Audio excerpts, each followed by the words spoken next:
So you're finally a member of the club nobody wants to join. You are officially a midlife orphan. The last parent is in the ground. The casserole dishes have been returned, and the flowers are all dead. And everyone, literally everyone, is looking at you with those sad puppy dog eyes, expecting you to be this big puddle of grief. They're waiting for you to break down. But you aren't breaking down, are you? You feel something else, something dark, something that makes you wonder if you're actually a sociopath. You feel relieved, and now that guilt is eating you alive.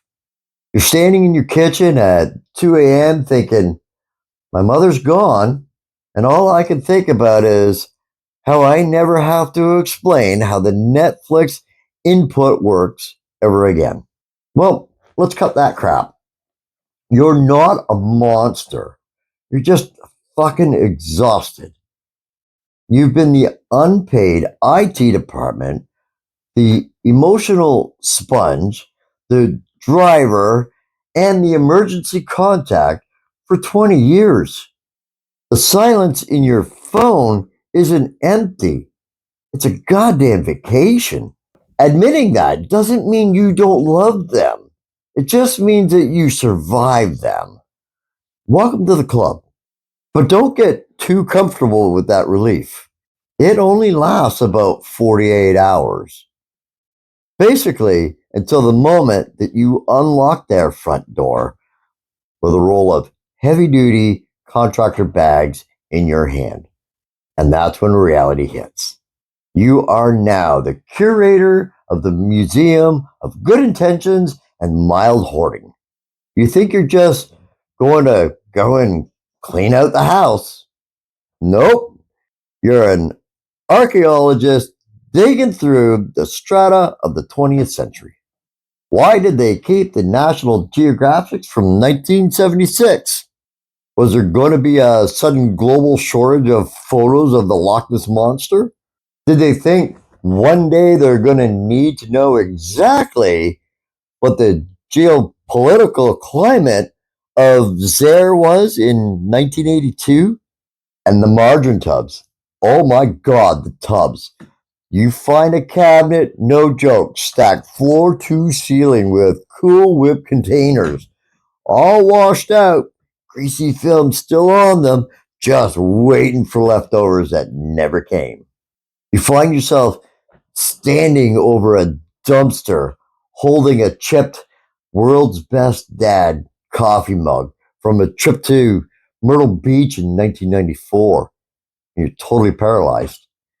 Your brain is screaming, it's trash.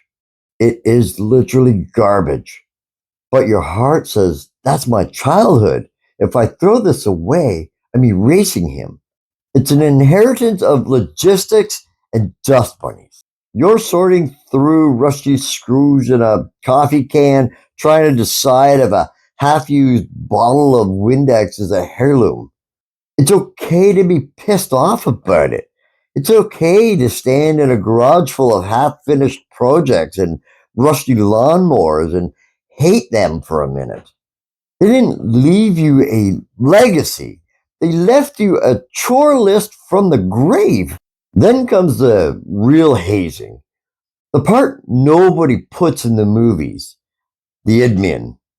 Nobody tells you that death is 10% grieving, 90% screaming at customer service reps in Manila who are just reading a script. You are now an unpaid administrative assistant for a ghost. You're on the bank trying to explain that no, my father cannot come to the phone right now to verify his identity because he's currently in an urn on my mantle. Well, sir, we need his verbal consent. I wish I could have said that in an Indian voice. Unless you have an Ouija board, that ain't gonna happen. This is the part that breaks you down. It's not the funeral. It's trying to cancel a landline. Our entire society is built to suck money out of old people, but there's no off switch once they're gone. The cable company, they act like you're trying to break a treaty with the UN. The subscription services for vitamins that they stopped taking in 2018, good luck canceling that. It's pure, unadulterated rage.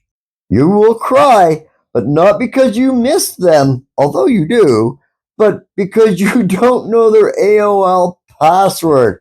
And you can't reset it because the recovery email is an account that hasn't existed since dial up. You start to realize pretty quickly that your parents didn't have a filing system. They had a pile of paper under the dining room table and a prayer. And now that pile is your life. Eventually, the house gets sold, the dumpster gets hauled away, the rage at the cable company kind of dies down, and that's when the orphaned at 50 reality kicks you right in the teeth. You walk into the bathroom, catch a glimpse of yourself in the mirror, and you freeze because you don't see you anymore. You see your dad's jowls. You look down at your hands, and they're your mother's hands. The buffer is gone.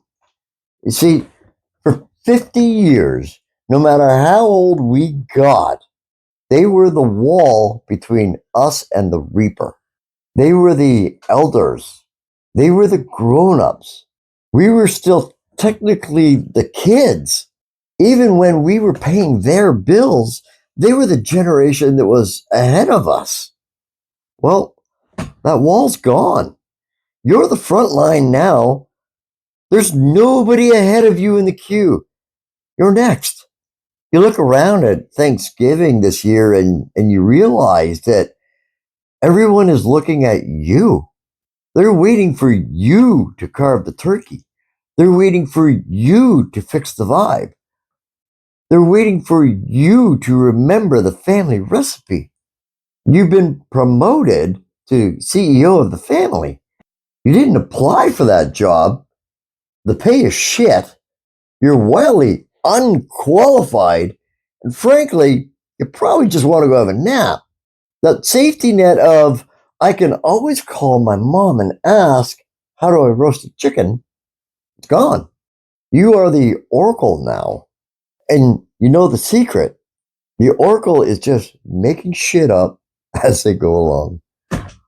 Look, being an orphan at 50 is a special kind of hell. It's lonely, it's expensive, a little annoying. But here's the hard truth.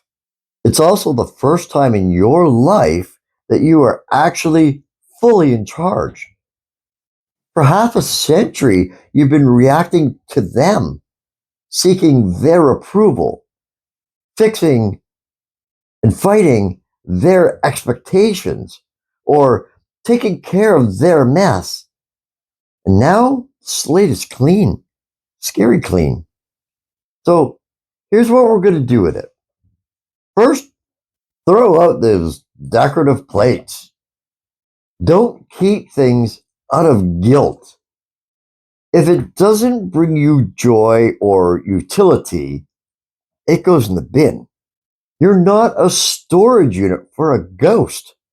Second thing you want to do, get your own crap in order. Don't do this to your kids. Write down your passwords. Clean out your own garbage. Throw away your margarine containers.